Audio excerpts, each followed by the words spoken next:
Hello, my name is Stanford Gibson. I am the Sediment Transport Specialist on the HEC RAS team. And this video is going to show you how to make a terrain of a semicircular flume or a half pipe.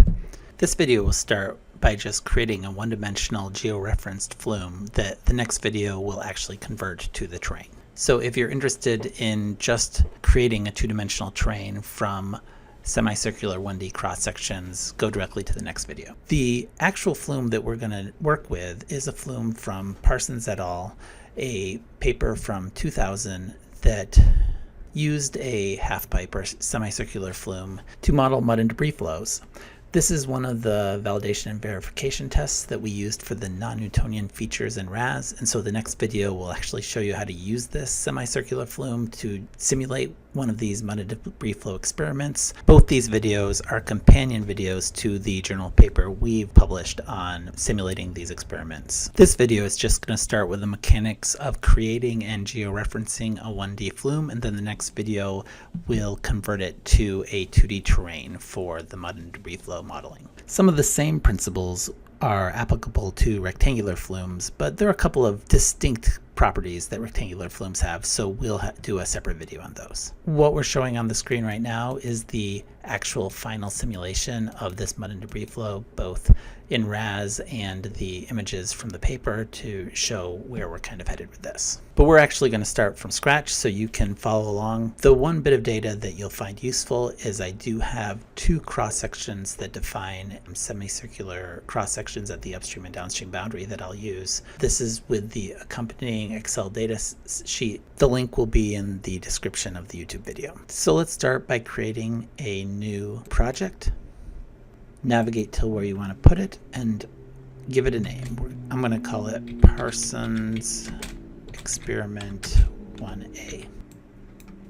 And it tells us right off the bat that our units are going to be set to US customary, which of course we don't want. So we're going to go to Options, Unit System, and because we don't have anything in there yet, we can just set it to SI from the beginning without having to convert, and from now on everything else will be set to SI. Okay, so we're going to start by creating a geometry file. To create a geometry file, you can go to either Edit, Geometric Data, or you can press the Geometric Editor button, and we'll just start out by saving as and call it Parsons Experiment 1A.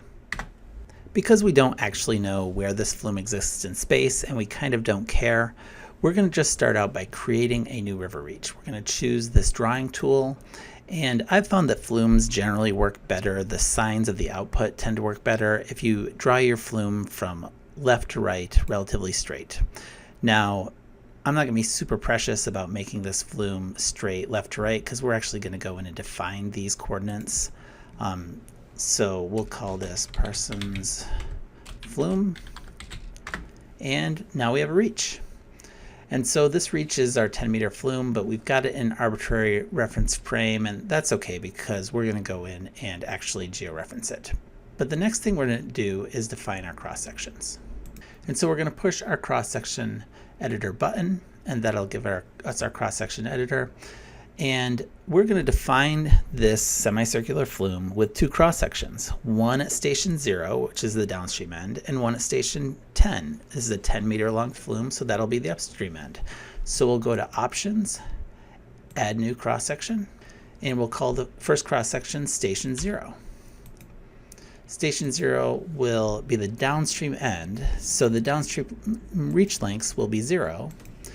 The experimentalists lined this flume with glued sand, so we're using an end value of 0.016. And the station elevation data I just computed using the equation for a circle so that the Thalweg would be at 0 at the downstream end.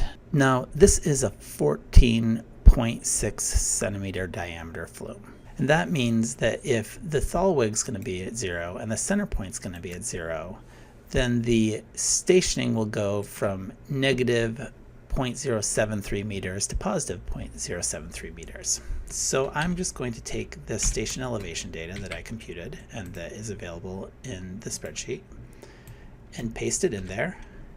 and press apply. And so now we have a semicircular flume. Now this might not look like a pure semicircle, but that's because the station elevation data is always distorted in the display, and if you were to scale it appropriately, it would actually be a semicircle. What you will see here on the edges is that I added a little bit more resolution where appropriate. Whenever you define a curve in Cartesian coordinates, there are instances where you need a little bit more resolution to resolve the curve. And so then we're going to model this as a single channel. We're not going to have any overbanks in RAS, which means that our left bank and right bank will actually be the leftmost and rightmost point, and those will show up as red dots here to show that we're only modeling the center channel. Okay, so we have our downstream cross-section. Now we're going to copy that to the upstream cross-section, and we're going to copy it to cross-section 10, river station 10, and all of this is the same, except the downstream reach lengths are now 10 meters, because that's the distance between this cross-section and the next one down. And the other thing that will be different is the elevation. Now this experiment has a 10.7 degree slope, and if we are to convert that to simple rise over run, it's a slope of 0.1861811, which when you multiply that over a 10 meter flume length is a rise of 1.861811 meters. Now we could just go into options, adjust elevations, but RAS doesn't have that many significant figures. So what I've done is I've just created a second cross section in the Excel spreadsheet that has the same stations, but all the elevations are raised by that offset to give us the appropriate slope.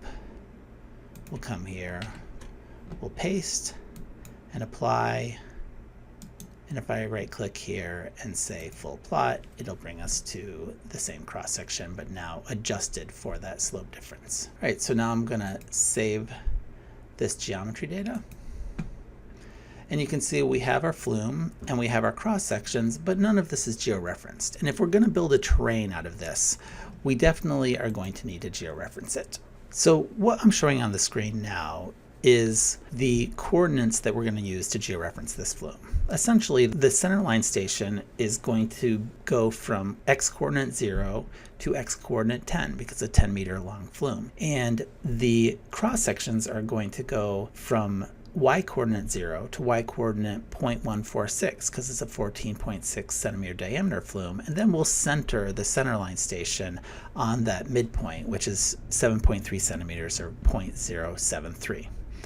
So the first thing we want to do is georeference this stream center line. So we're going to go to GIS tools and we're going to go to reach invert line table, and this gives us the center line station of our reach. Now these numbers don't make any sense because these are arbitrary reach units, and so our first point is going to be 0, 0.073, and then the second point will be at station 10, 0.073. And if we press OK, now we've kind of lost the vision of the flume because we're no longer in those arbitrary opening units. And so we'll go to View, Set Schematic Plot Extents, and you can see that the initial plot extents were in this kind of arbitrary 0 to 1 framework. We haven't truly georeferenced this in any coordinate system, but now we have a more correct arbitrary spatial system, and so we'll say Set to Computed Extents, and that will allow us to view our flume in our new coordinate system. Now you'll notice that our cross sections are brown. That means that they have not yet been georeferenced, and we need to do that next. So we'll go to GIS Tools, and we'll go to Cross Section Cut Line Table. And these don't actually have any georeference data in them, and so we'll start with our upstream cross section, and that's going to go from 0, 0 to 0, 0.146. Next, we'll go down to the downstream cross section, And that is going to have x coordinates of 10 and then go from 0 to 0.146.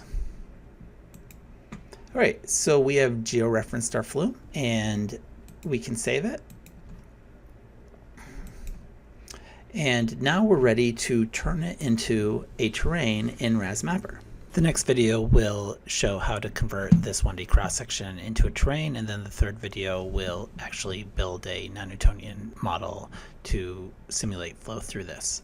This work and this video were funded by the U.S. Army Corps of Engineers Flood Risk Management Research and Development Program, and in particular the post-wildfire flood risk management work unit of that program, which is PI'd by Ian Floyd, who is a co-author on this paper along with Ronald Heath and Alex Sanchez.